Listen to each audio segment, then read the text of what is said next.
Hi friends, syntax தமிழ்லேருந்து நான் உங்கள் சாம்பல் பேசுகிறேன். இது என்னோடய ஃபஸ்ட்டு வீடியோ.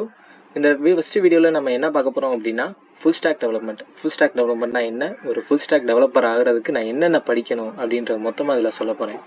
ஓகே, இந்த வீடியோ இன்ட்ரெஸ்டிங்காக இருக்கும்னு நினைக்கிறேன். ஸோ இந்த வீடியோ ஃபுல்லாக ஸ்கிப் பண்ணாமல் பாருங்கள். ஓகேவா? ஓகே, இப்போ ஃபுல் ஸ்டாக் டெவலப்பர்னால் என்ன? இப்போ ஒரு front and and back and database மூணையும் கனெக்ட் பண்ணுறதை பற்றி படிக்கிறதுக்கு பேர் தான் ஃபுல் ஸ்டாக் டெவலப்பர். இதில் நம்ம முதல்ல ஃப்ரண்ட் அண்ட் மற்றும் பேக் அண்ட் அதை பற்றி நம்ம பார்க்க போகிறோம்.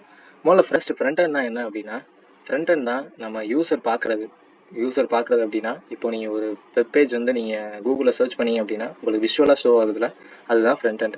அந்த ஃப்ரண்ட் அண்டில் நம்ம என்னென்ன யூஸ் பண்ணுவோம் அப்படின்னா, HTML, CSS, JavaScript, அதுக்கப்புறம் 2 ஃப்ரேம் ஒர்க் இருக்குது. இது 2 ஏதாவது ஒன்று படித்தா போதும். React, angular. இப்போ நீங்கள் ஆஸ் ஃப்ரெஷர் நான் வந்து ஐடி ஸ்கில்ஸ்குள்ளே போகணும் அப்படின்னு நினைக்கிறீங்க அப்படின்னா ரியாக்ட்லேருந்து ஸ்டார்ட் பண்ணுங்கள். ரியாக்ட்லேருந்து ஸ்டார்ட் பண்ணிங்கன்னா ஆங்குலர் போகிறது உங்களுக்கு ஈஸி. தென் வந்து பேக்கெண்ட் பற்றி பார்ப்போம். பேக்கெண்டில் வந்து Express.js, Node.js, Django, Spring Boot, Java, இந்த மாதிரி நிறையா இருக்குது. நம்ம ஒரு ஆஸ் ஃப்ரெஷராக என்ன எப்படி நம்ம போகிறோம், எப்படி நம்ம ஐடி ஸ்கில்ஸ்குள்ளே ஜாயின் பண்ண போகிறோம் அப்படின்ற கான்செப்டில் தான் நம்ம இப்போ போயிட்டுருக்கோம். அப்படின்றப்ப நம்ம Node.js ப்ரிஃபர் பண்ணுறது ரொம்ப நல்லது.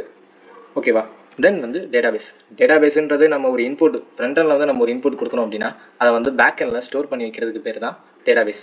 அந்த டேட்டாபேஸ் வந்து SQL, NoSQL இருக்குது. இது ரெண்டுமே ஈஸி தான். ஃப்ரெஷராக நீங்கள் எது படித்தாலும் நல்லது தான். இப்போ சரி, ஓகே, நான் வந்து ஃப்ரண்ட் எண்ட் படிச்சிட்டேன், பேக் எண்ட் படிச்சிட்டேன், டேட்டாபேஸும் படிச்சிட்டேன்.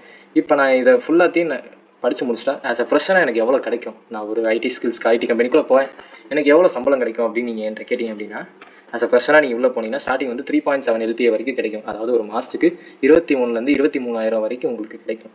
நீங்கள் இந்த கோர்ஸ் வந்து நல்லா பண்ணீங்க அப்படின்னா, ஆப்சல்யூட்டாக சொல்கிறேன், ஏஐ ரீப்ளேஸ் பண்ணி ஏஐ வந்துடும். நீங்கள் என்கிட்ட கேட்கலாம், அடுத்து ஏஐ வந்துடும் சார், அதுக்கப்புறம் என்ன ஃபுல் ஸ்டாக் டெவலப்பர்லாம் என்னங்க அப்படின்னு நீங்கள் சொல்லலாம். ஆனால் அப்படி இல்லைங்க. ஃபுல் ஸ்டாக் டெவலப்பருக்குன்னு ஒரு தனி மரியாதை இருக்குது, இன்னும் இருக்குது. அதனால் நீங்கள் கண்டிப்பாக படிக்கலாம். ஐடியில் உங்களுக்கு நல்ல இந்த ஃபீல்டில் ஸ்கோப் இருக்குது. ஓகேவா? நான் இந்த கோர்ஸ் வந்து நான் ஸ்டார்டிங் அந்த HTML சொன்னதுலேருந்து டேட்டாபேஸ் வரைக்கும் கவர் பண்ணலான்னு இருக்கேன். நீங்கள் எனக்கு சப்போர்ட் பண்ணீங்க அப்படின்னா கன்ஃபார்மாக நான் இதை ஃபுல் கோர்ஸ் பண்ணுவேன்னு நம்புகிறேன். கண்டிப்பாக நான் பண்ணுவேன். ஓகேவா?